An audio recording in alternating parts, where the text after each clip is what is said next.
Hey everybody, it's Sam from Addison Reads. Today I am here to talk about a great book and how we're actually building upon this book to get our daughter excited about fall, October, Halloween, and parenting literature through the book Where is Baby's Pumpkin?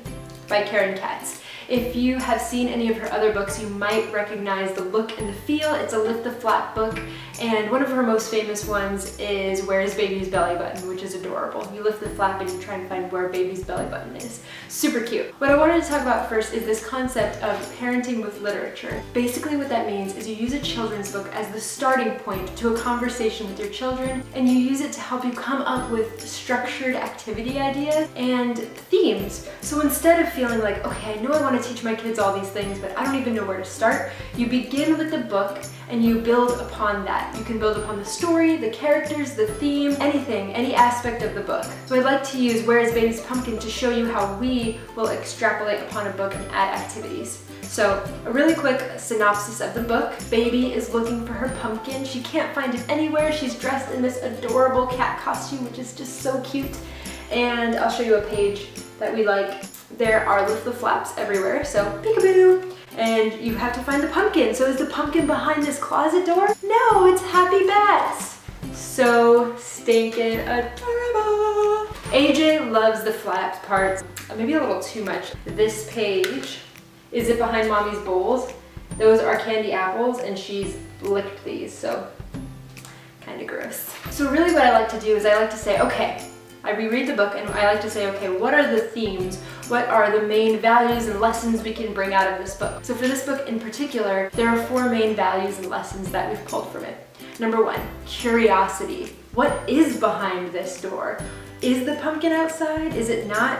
Having your child lift the flaps and see, experience the mystery and decide, is it behind there? Do we think it is? Let's get curious and let's find out together. The second lesson that you can get from this book is awareness about seasons and holidays. It's not just a random object in place of the pumpkin, it's something that really has to do with October and Halloween and fall. So there's bats, there's a ghost, there's a witch's hat, things that all kind of relate to the season, which helps your child with identifying and categorizing in their mind, like, okay, pumpkins, witch's hat, ghosts, those kinds of things all go together within Halloween and October and fall. So it helps them categorize things by season. Another really great thing that we've pulled from this is memorizing. Over time, after you read this book 100 times, we've totally done that, you get to see your child start to realize, okay, so we're in the kitchen, right? So we're in the kitchen and these are mommy's bowls. Like, what kind of things would be behind mommy's bowls, given we know what different things are behind each of the items? So we open the flap and she always says, AJ always says,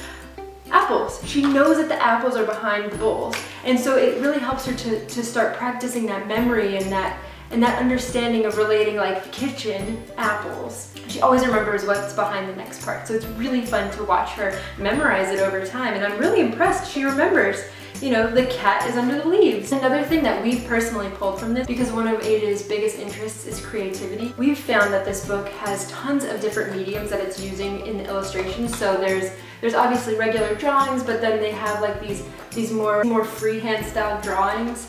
And then of course you have like the sparkly bats. So this book really helps us with those 4 different categories: curiosity, seasonal awareness, memory, and creativity. So once you have a good understanding of the purpose of a book and how you might use that book for your family, you can start to build upon that and think of different activities that you can do related to the story, the characters, the theme, etc. We chose to do 3 different activities with this book. The first one was we went to our favorite store, Hobby Lobby, and we found these adorable and huge wood flat carvings of pumpkins. Obviously, AJ, my husband, and I have all been drawing on it. We read the book and then we immediately got out the crayons and started coloring this, which was really fun because we got to say, okay, there's a pumpkin in the book and it's orange and it's traditional. How can we make this pumpkin look a little more unique? How can we bring your creativity to this pumpkin? I really enjoyed doing that because AJ loves art and she loves to be creative, and so it really made sense for us to pull that out of the book. However, I will say that if your kids don't like to color, they don't like art, it's okay to find an activity that makes more sense for them. Maybe it's a puzzle, maybe it's a scavenger hunt, things like that. Something that makes sense for their unique interests or what you're trying to cultivate in them. Like I said, we're trying to cultivate a love of art, so it made sense to make our own unique pumpkin. The second thing we did activity-wise is we went to the pumpkin patch. Oh, I'm not even joking, this is actually very heavy. I'm gonna put it down. So we took a trip to an actual pumpkin patch, which was really fun. On the drive over there was about 45 minutes, so we made sure we brought the book with us so AJ could read it the whole way there and really get to thinking about pumpkins and fall and Halloween and all the fun stuff. So when she got there, it was no surprise that she was like, pumpkin, pumpkin, pumpkin. She saw them everywhere and it was so exciting because we really primed that experience. And she picked the cutest little pumpkin.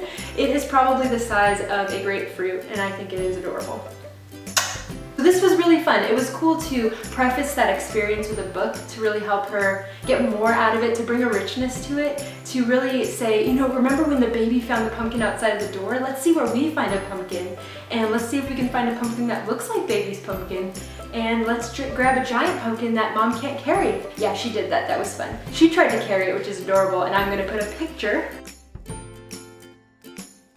Cute, right? I think it's adorable. We were actually struggling, so don't let that picture fool you. That is not a joke, that is reality. Okay, so once we went to the pumpkin patch, it was time for activity number 3.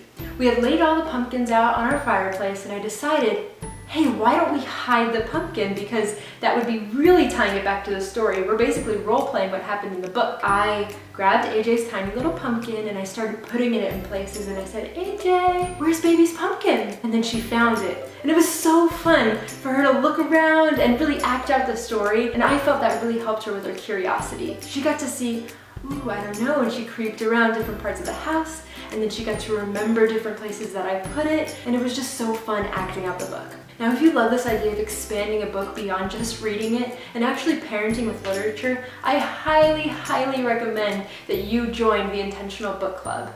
We are all about doing more with your books. And let's be honest, a lot of us as parents want to do really fun, awesome things with our kids. We want to do lots of activities and make them feel loved and teach them great things and have fun in childhood, right? We want to give them a fun childhood. But that's a lot of pressure to try to think of these activities. And I'm the first to say that I could not possibly try and think of all this stuff on my own. There is just absolutely no way. I love the fact that a book really gives me a starting point, and then I get to expand on activities just based on the story alone, which makes it so much easier. I would say that if you're just getting started, choose a theme like a holiday or a season or a month and work off of that. Find books that make sense for that holiday. Find books that really speak to your values, right? That's really important. You can't just find any book about a holiday. Find one that has a richness to it already, and then find activities that you can do that expand upon that book. And if you need a little help, I seriously encourage you to join the Intentional Book Club because that is what we are all about. Okay, I will leave you with that. Happy Halloween! Go get a giant pumpkin with your family, hide that pumpkin around your house, read the book Where is Baby's Pumpkin, and go parent with literature this October. You got it. Bye!